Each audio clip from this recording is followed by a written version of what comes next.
Bonjour à toutes et bonjour à tous. Je veux vous donner une recette extraordinaire. En une seule opération, on se fabrique un produit que vous connaissez tous. C'est le purin d'ortie. Vous voyez ici, j'ai pas mal d'ortie. Donc je me dis que c'est le moment de le faire. Donc on va prélever des jeunes pousses. Qu'est-ce qu'on va faire avec ça? On va la mettre à macérer dans l'eau pendant 15 jours environ, dans un récipient plastique. N'utilisez pas un récipient métallique. Et là on aura une décoction pure, c'est-à-dire qu'on aura un purin d'ortie naturel. Donc si on veut l'utiliser en tant que désherbant, eh bien on l'utilisera tel qu'il est là. Si on veut l'utiliser comme amendement ou fertilisant, azoté, sachez que c'est la même façon, simplement il faudra le diluer à 10%, 10% de purin plus 90% d'eau, et après on aura donc un engrais tout à fait indiqué pour pouvoir faire nos amendements. Je vais prélever les têtes, là, comme je vous ai dit. Donc il va m'en falloir 1 kg, comme je vous disais, 1 kg. Elles sont vraiment très belles là. Alors cette décoction sera valable 2 mois, donc au bout de 2 mois, elle aura perdu évidemment de ses valeurs nutritives et d'efficacité, donc il faudra en refaire à ce moment-là. Bon, un signe est clair, on va voir, ça va se mettre à bouillonner. Alors je vous préviens, ça sent pas très bon, alors mettez-le quand même un peu à l'extérieur de la maison, couvrez mais pas totalement, et de façon que les gaz puissent quand même s'échapper, c'est important.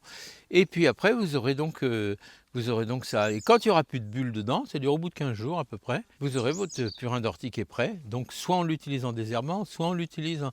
C'est pas les mêmes doses, dans un cas on peut le prendre pur. Si c'est des herbes très rebelles, que vous n'arrivez pas à détruire du premier coup, vous pouvez forcer un peu la dose, mais vous pouvez aussi en refaire un traitement au bout de 3 semaines, quoi. Donc voilà, enfin en tout cas là je vous explique comment on fabrique sa décoction et son purin d'ortie gratuit. N'oublie pas les gants, parce que c'est important, parce que ça pique quand même.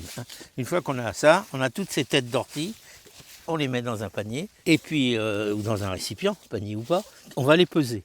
Quand on les aura pesées, on saura à peu près, ou on saura même exactement combien on en a. Donc on les ramasse, c'est pas compliqué. Alors vous pouvez les cueillir à la main si vous préférez. Moi j'ai pris parce que j'ai un truc électrique, mais si vous avez, vous pouvez les faucher, couper au sécateur. Mais la meilleure façon de ne pas se couper, c'est ça, de ne pas se piquer, c'est comme celle-là. Je vais quand même vérifier combien il pèse, mon panier, et ce sera ma tare pour la suite, pour compléter un petit peu notre atelier. Donc voilà, je prépare un seau plastique, comme je vous l'ai dit, pour éviter la corrosion. Je mets la moitié d'eau dedans, à peu près, et après je vais mettre mes orties. Donc ce seau il fait 10 litres de contenance, donc je vais mettre mon kilo d'ortie qui est là pour mes 10 litres d'eau. C'est la base pour confectionner un purin d'ortie qui soit de bonne qualité, et c'est la dose pour 10 litres. Alors évidemment, si vous faites 20 litres, 30 litres, 50 litres, mon conseil c'est quand même de fabriquer-le au fur et à mesure, parce que quand il aura fermenté, il va avoir une durée de vie d'environ pratiquement un mois et demi.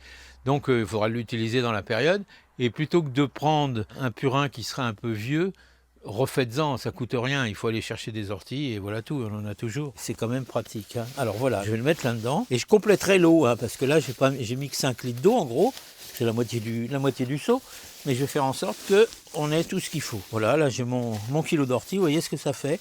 Un panier comme ça, rempli à bord, ça fait 1 kilo de feuilles d'ortie. Donc voilà, donc je vais prendre une cisaille comme ça, mais c'est même pas une obligation parce que je n'ai pris que des têtes. Donc ça va suffire, c'est frais et ça va devenir très efficace tout de suite. Voilà, donc on va faire ça et après je vais compléter avec de l'eau pour avoir mes 10 litres quand même. Et ça va être ma base de désherbant et d'engrais à la fois. Voilà, je vais compléter, vous voyez, on complète avec de l'eau jusqu'en haut puisque le seau fait 10 litres.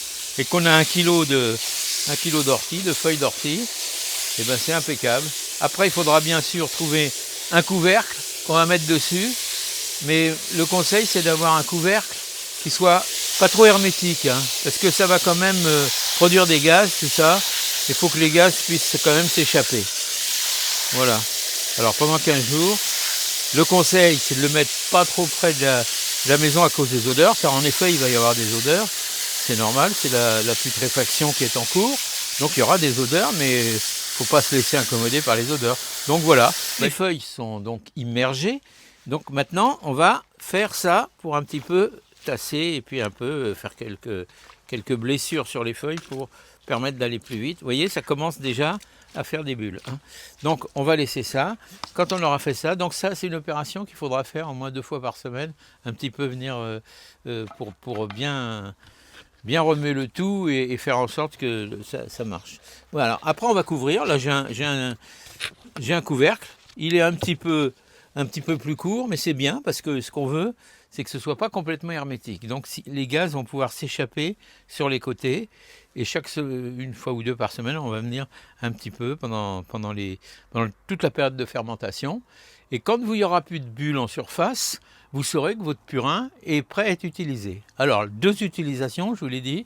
Soit vous voulez en faire un désherbant, et donc du coup, eh ben, vous traitez les parties que vous voulez désherber avec, uniquement les parties que vous voulez désherber, hein, bien sûr, et vous utiliserez cette décoction pure. Maintenant, si vous voulez l'utiliser comme engrais, ça c'est possible aussi, le purin d'ortie c'est bon, c'est riche en azote, mais il ne faudra pas l'utiliser pur. Voilà, là il faudra le diluer avec, disons, pour un litre de purin, on mettra 9 litres d'eau, vous voyez, à peu près à 10%. On va se faire notre décoction et on pourra arroser ce qu'on a besoin d'arroser. Maintenant, vous savez que on arrive dans une période où on ne va plus avoir tellement de plantations à feuilles, parce que si, on peut encore avoir de la mâche, on peut encore avoir des épinards, des choses comme ça. Donc ça, on peut l'utiliser si nécessaire, mais ne l'utilisez pas pur. C'est ça la préconisation que je vous fais. Alors voilà, donc maintenant, quand tout sera bien fermenté, qui sera prêt à être utilisé, il faudra le filtrer, parce qu'on aura les impuretés des orties qui seront fanées dedans. Alors il y a une technique, hein, on peut mettre ça dans un filet. Nos feuilles d'ortie, on les met dans un filet, genre filet à oignon, vous voyez, on les met dedans et on trempe notre filet. Si bien que quand on sort, eh ben on sort toutes les feuilles usagées et l'eau est pratiquement pas souillée. Il faudra peut-être la filtrer quand même. Bon, là c'est une démonstration, il y a d'autres techniques sans doute. Moi je vous fais part de celles que je connais. J'espère que ça vous sera utile, bien entendu, et je vous souhaite bon courage pour le faire. Sachez que c'est un désherbant assez efficace, hein, quand on l'utilise pur comme ça. Dites-vous qu'il y a certaines adventices qui vont donc être complètement oxy direct, et puis il y en a d'autres qui sont plus solides, voilà, qui sont plus costauds. Donc il faudra y revenir. Donc on refera un traitement après, disons 2 fois par mois ou au bout de 15 jours. Enfin, après un certain temps, on regardera si on voit que ça n'a pas suffisamment agi, et ben on recommencera à faire ça. Ça, vous pouvez faire ça avant l'hiver. Donc moi je vous conseille de le faire maintenant, parce que ça vous aura un sol beaucoup plus propre pour le printemps, bien sûr. Donc voilà, et ben écoutez, j'espère que c'est clair. Si ça ne l'est pas, ou s'il y a besoin de compléments d'informations, je suis à votre disposition et je vous ferai un plaisir de vous répondre. Vous savez que c'est sur la vidéo, dans les commentaires, on peut poser des questions. Eh bien, je vous en prie, si vous avez des questions, je me fais un plaisir d'y répondre. Mes amis, à bientôt.